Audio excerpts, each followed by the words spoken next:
অনেক দায়িত্বশীল ব্যক্তিরাও কুলাউড়া পৌরসভা যে একটা অংশ এখানে প্লাবিত মানুষ পানিবন্দী দুর্ভোগ পোয়াচ্ছেন, এই বিষয়টা কিন্তু কুলাউড়া পৌরসভার নামটি উচ্চারণ করেন না। সেটি কিন্তু একটা দুঃখজনক বিষয়। ওই দিন ঈদের দিন থেকে পৌরসভার একটা বড় অংশ পুরোটাই প্লাবিত হয়ে যায়। বিশেষ করে আমাদের 1 নম্বর ওয়ার্ডের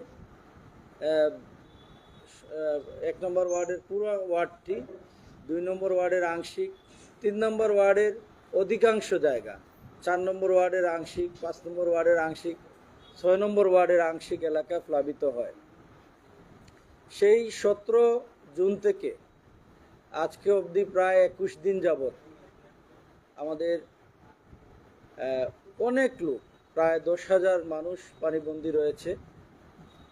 আমরা এই দীর্ঘ সময়ে আমরা আমাদের এই যে লোক যারা রয়েছে, যারা 4টি আশ্রয় কেন্দ্র, কুলাউড়া পৌরসভায় 4টি আশ্রয় কেন্দ্র, কুলাউড়া ইয়াকুব তাজুল মহিলা কলেজ, রাবিয়া সরকারি প্রাথমিক বিদ্যালয়, সিবার্ট কেজি স্কুল এবং বিএইচ সরকারি প্রাথমিক বিদ্যালয়, এই 4টি আশ্রয় কেন্দ্রে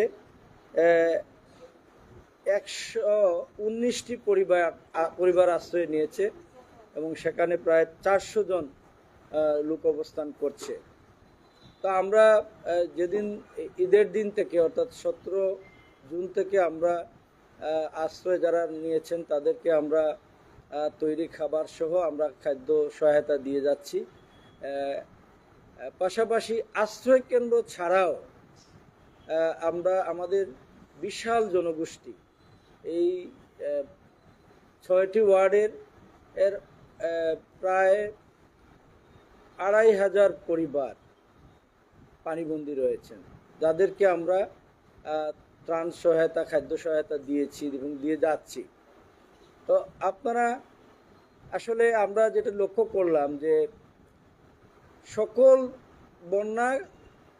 বন্যা মানে সিলেট, মৌলভীবাজার যে কুলাউড়া একটা বা কুলাউড়া সহ আরও কিছু উপজেলা যে এখানে প্লাবিত হয়েছে, বন্যা দুর্গত হয়েছে, লক্ষ লক্ষ লোক যে দুর্ভোগগ্রস্ত, আসলে এই বিষয়টি তেমন প্রচার পাচ্ছে না। এটি আসলে দুঃখজনক। বিশেষ করে অনেক দায়িত্বশীল ব্যক্তিরাও কুলাউড়া পৌরসভা যে একটা অংশ এখানে প্লাবিত মানুষ পানিবন্দী দুর্ভোগ পোয়াচ্ছেন, এই বিষয়টা কিন্তু কুলাউড়া পৌরসভার নামটি উচ্চারণ করেন না। সেটি কিন্তু একটা দুঃখজনক বিষয়।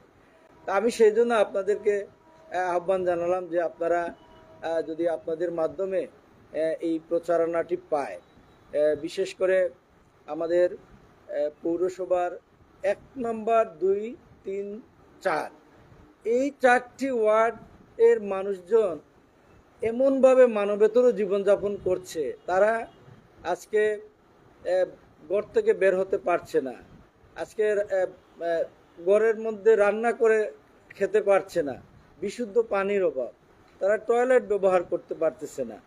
এই অবস্থায় আসলে আমরা এই হাজার হাজার মানুষ, যাদেরকে 1 দিন নয়, 2 দিন নয়, টানা 3 সপ্তাহ আমরা তাদেরকে আমরা কিভাবে তাদের এই স্বাভাবিক জীবনযাপন ছাড়া কিভাবে এই অস্বাভাবিক অবস্থায় আমরা তাদেরকে সহায়তা চালিয়ে যেতে পারি, সেটি আমাদের জন্য আসলে খুবই কঠিন এবং কষ্টকর একটা বিষয় হয়ে দাঁড়িয়েছে।